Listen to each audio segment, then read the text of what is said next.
Now I call Kavita Krishnan to come on the stage and share your thoughts. I thank the Joint Students Action Committee that is conducting this remarkable movement, and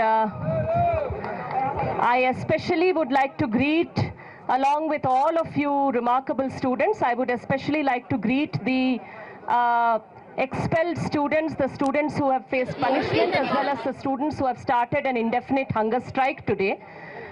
On behalf of the women's movement, on behalf of my organization IPWA, as well as on behalf of the CPI Liberation, of which I am an activist, I greet all of you. Friends, there are just some things which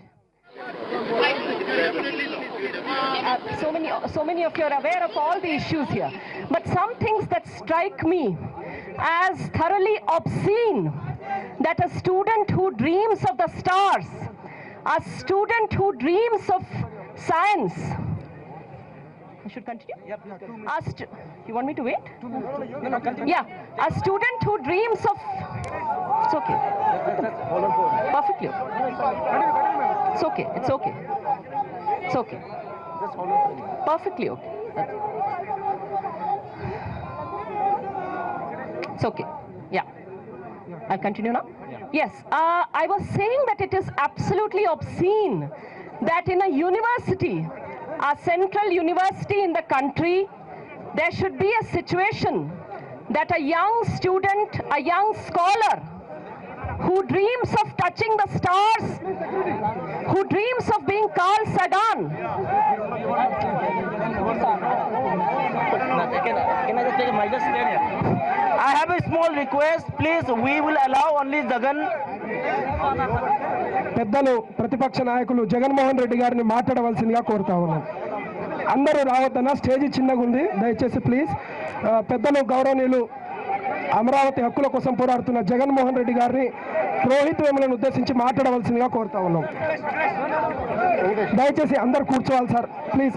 YSR sir నాయకులు పెద్దలు సుబ్బారెడ్డి గారు చాలా మంది వచ్చారు, వారందరికీ ధన్యవాదాలు.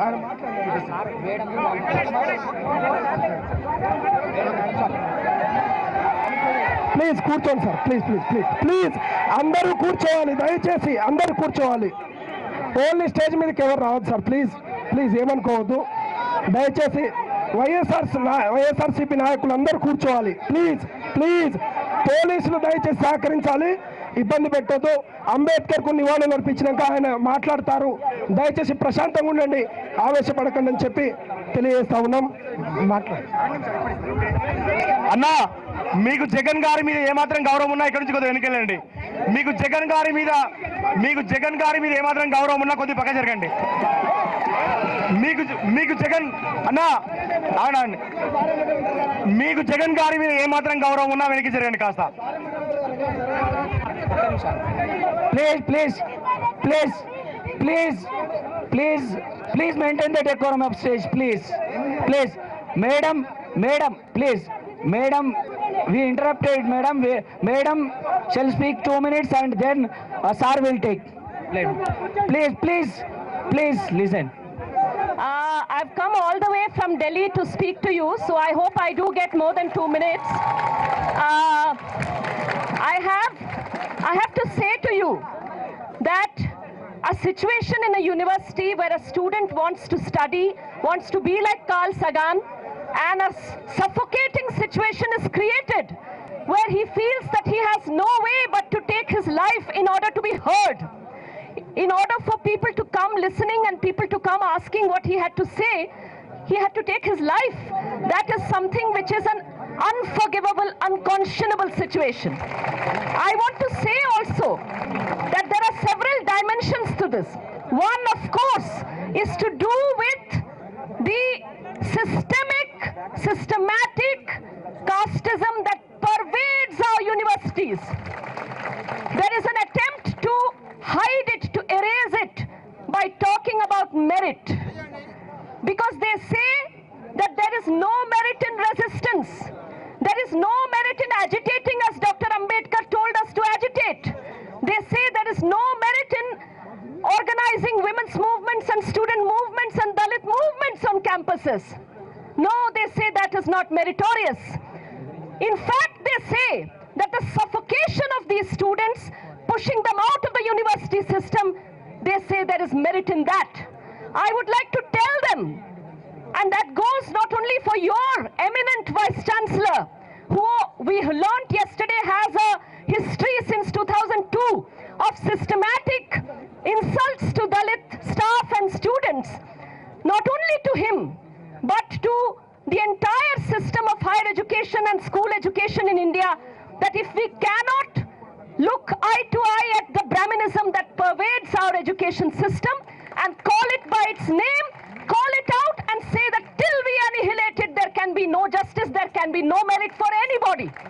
Until then, this country should hang its head in shame because Dalit students are having to hang themselves and kill themselves on campuses.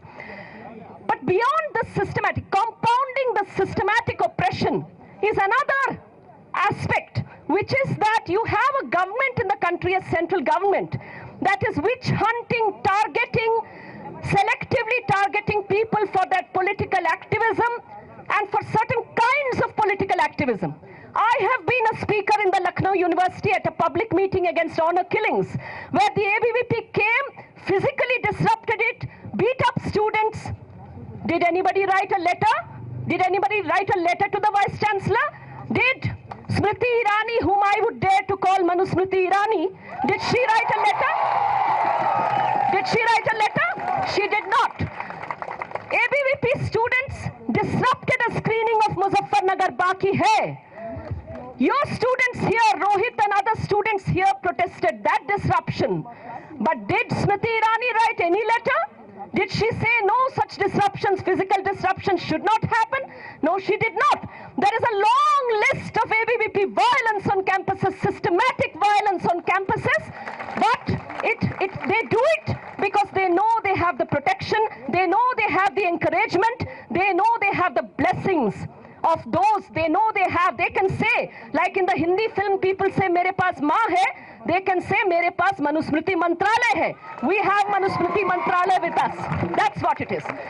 Not only that, look at the pattern. What happened here is not the first time. She did not learn her lesson. The government did not learn its lesson. Modi's government has done it before. What happened in IIT Madras was identical. That someone writes a letter complaining to say that the activities of a particular student group called the Ambedkar Periyar Study Circle are anti-national, are anti-government and so on and so forth.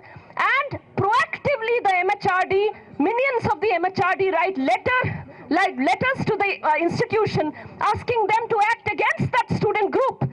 So basically the HRD ministry is acting as an arm of the RSS, as an arm of the ABVP, as an arm of the Sangh Parivar in this country.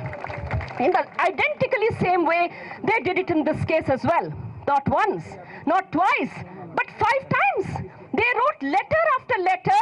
I think it's 5 letters in 3 months or something like that. And the letters say, please act on this VIP letter. What is this VIP letter? It is a letter by a union minister, somebody who is an MP from Secunderabad. The MP from here does not see the need to intercede and intervene to ensure that students can live and study freely, that they can speak freely. No, he intervenes because he remembers that he has been an RSS pracharak. That's what he does. He acts as an RSS pracharak. He does not act as an MP. And that is the character of this government that is coming out here. There are some who say, don't do politics here. We want to tell them that it's not about our politics. It's not about the politics that you are doing. The student movement is doing a student movement. The issue here is that the government acted politically, that the government tried to witch hunt Rohit Vemula for his ideas, for his politics. They tried to brand him an anti-national. They branded someone who was a scholar, a scientist, a thinking mind, an activist, someone committed to change society and also committed to read, write, study, learn, open his mind, open all our minds. They branded someone like that an anti-national because in their notion of nation, in their notion of Hindu Rashtra, the Shambhu